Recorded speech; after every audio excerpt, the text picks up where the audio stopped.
It's కూడా ఒకవేళ బయటకు వస్తే వెంటనే టు ద స్టూడియో అందుబాటులో ఉంటారని అనుకుంటున్నాను. ఇక తెలంగాణలో పట్టభద్రుల ఎమ్మెల్సీ ఎన్నిక కాకరేపుతోంది. మొన్నే ముగిసిన లోక్సభ ఎన్నికల ఫలితాలు రాకముందే ఈ ఎన్నిక హంగామా పెరిగిపోయింది. బీఆర్ఎస్ నుంచి రాకేష్ రెడ్డి, కాంగ్రెస్ నుంచి తీన్మార్ మల్లన్న, బీజేపీ నుంచి ప్రేమ్చందర్ రెడ్డి పోటీ చేస్తున్నారు.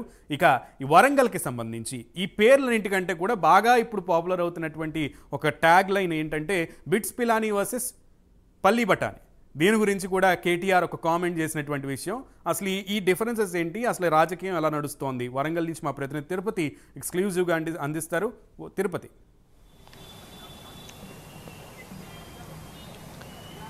సునీల్, తెలంగాణలో ఇంతకాలం పార్లమెంటు ఎన్నికల పోలింగ్ కావచ్చు, పార్లమెంట్ ఎన్నికల రాజకీయ ప్రక్రియ, రాజకీయ దుమారం కొనసాగిన పరిస్థితి కనబడుతుంది. పార్లమెంటు ఎన్నికల ఫలితాలు రాకముందే మళ్ళీ ఇప్పుడు తెలంగాణలో ఎమ్మెల్సీ ఉప ఎన్నిక రాజకీయంగా దుమారం రేపినటువంటి పరిస్థితి కనబడుతుంది. తెలంగాణలో ప్రధాన రాజకీయ పార్టీలన్నీ కూడా ఎమ్మెల్సీ ఉప ఎన్నికల్లో గెలిపే లక్ష్యంగా ఎవరికి వారే ప్రచారం కొనసాగించినటువంటి పరిస్థితులు కనబడుతున్నాయి. ప్రధానంగా ఉమ్మడి వరంగల్ జిల్లా, ఉమ్మడి నల్గొండ, ఉమ్మడి ఖమ్మం జిల్లాలో బీజేపీ ఎమ్మెల్సీ అభ్యర్థి కావచ్చు, బీఆర్ఎస్ ఎమ్మెల్సీ అభ్యర్థి, కాంగ్రెస్ పార్టీ ఎమ్మెల్సీ అభ్యర్థి ప్రచారం కొనసాగించినటువంటి పరిస్థితి కనబడుతుంది. కాంగ్రెస్, బీజేపీ, బీఆర్ఎస్ సంబంధించిన రాష్ట్ర నేతలు కావచ్చు, అధ్యక్షులు, వర్కింగ్ ప్రెసిడెంట్లు, మాజీ ఎమ్మెల్యేలు, మాజీ మంత్రులు, ప్రస్తుతం నుండి ఎమ్మెల్యేలు వీరంతా కూడా వారి పార్టీ అభ్యర్థి గెలిపే లక్ష్యంగా ప్రచార కార్యక్రమాలు కొనసాగించినటువంటి పరిస్థితి కనబడుతుంది. ఈ వరంగల్, నల్గొండ, ఖమ్మం పట్టభద్రుల ఎమ్మెల్సీగా ఇంతకాలం ఎమ్మెల్యే పల్లా రాజేశ్వర రెడ్డి ఉండేది. ఆయన జనగామ ఎమ్మెల్యేగా ఎన్నికైన తర్వాత ఆయన రాజీనామా చేశారు. రాజీనామా చేయడంతోనే ఎమ్మెల్సీ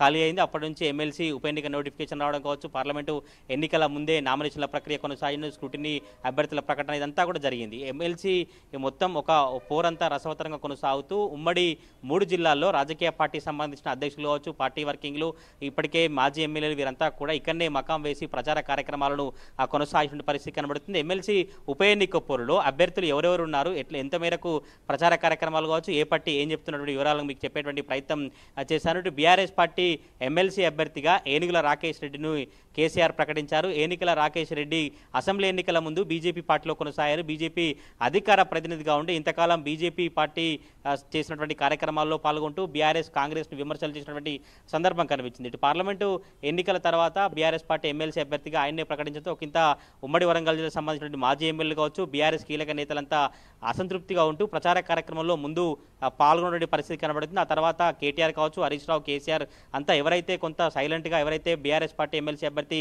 రాకేష్ రెడ్డికి సపోర్ట్ చేస్తలేరో వాళ్ళందరినీ పిలుచుకొని మాట్లాడిన తర్వాత బీఆర్ఎస్ పార్టీ ఎమ్మెల్సీ అభ్యర్థి ప్రచారం అయితే హోరాహోరీగా కొనసాగిస్తుంది.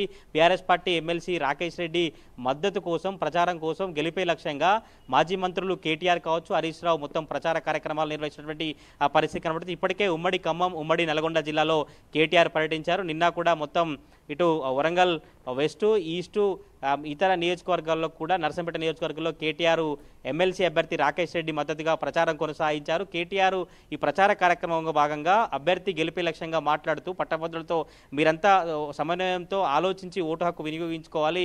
బీఆర్ఎస్ పార్టీ ఎమ్మెల్సీ అభ్యర్థిగా బిట్స్ పిలాలను చదివిన వ్యక్తి కావచ్చు, మేధావి, ప్రజలకు ఎప్పుడో అందుబాటులో ఉంటారు. అసెంబ్లీలో, శాసనసభలో, మొత్తం మండలిలో ప్రశ్నించేటువంటి రాకేష్ రెడ్డిని గెలిపించుకోవాలి. కానీ మోసగాళ్ళకు కావచ్చు, ఇటు బ్లాక్ మెయిలర్లకు ఓటు వేయద్దు, బిట్స్ పిలాని వర్సెస్ పల్లి బఠానీ అంటూ కూడా కేటీఆర్ కామెంట్ చేశారు. ప్రస్తుతం ఇప్పుడు రాజకీయాల్లో ఈ కామెంట్స్ చర్చనీయాంశంగా మారిన పరిస్థితి కనబడుతుంది. కేటీఆర్ కావచ్చు, ఇటు మాజీ మంత్రి హరీష్ రావు కూడా బీఆర్ఎస్ పార్టీ అభ్యర్థి ప్రచారం కొనసాగిస్తూ ఈరోజు హరీష్ రావు భూపాలపల్లి నియోజకవర్గ పట్టభద్రులతో కూడా సమావేశమయ్యారు. తర్వాత వర్ధనపేట నియోజకవర్గంలో సమావేశమయ్యారు. తర్వాత పాలకుర్తి నియోజకవర్గంలో తొర్రూరు కావచ్చు, ఇటు మరిపేట నియోజకవర్గంలో కూడా పట్టభద్రులతో సమావేశం కొనసాగిస్తూ బీఆర్ఎస్ పార్టీ ఎమ్మెల్సీ అభ్యర్థి గెలిపే లక్ష్యంగా హరీష్ రావు కావచ్చు, కేటీఆర్, మాజీ ఎమ్మెల్యేలు బాలకసుమన్ కావచ్చు, ఇంకా బీఆర్ఎస్ పార్టీకి సంబంధించిన గత ప్రభుత్వంలో పనిచేసినటువంటి మంత్రులు ఎర్రబెల్లి దయాకర్ వీరంతా కూడా భుజాలపైకి వేసుకొని ప్రచారం కొనసాగిస్తారు. ఎందుకంటే బీఆర్ఎస్ పార్టీ సిట్టింగ్ సీటుగా ఉంది. బీఆర్ఎస్ పార్టీ గతంలో ఇక్కడ ఎమ్మెల్సీగా పల్లా రాజేశ్వర రెడ్డి గెలిచారు. తమ సీటును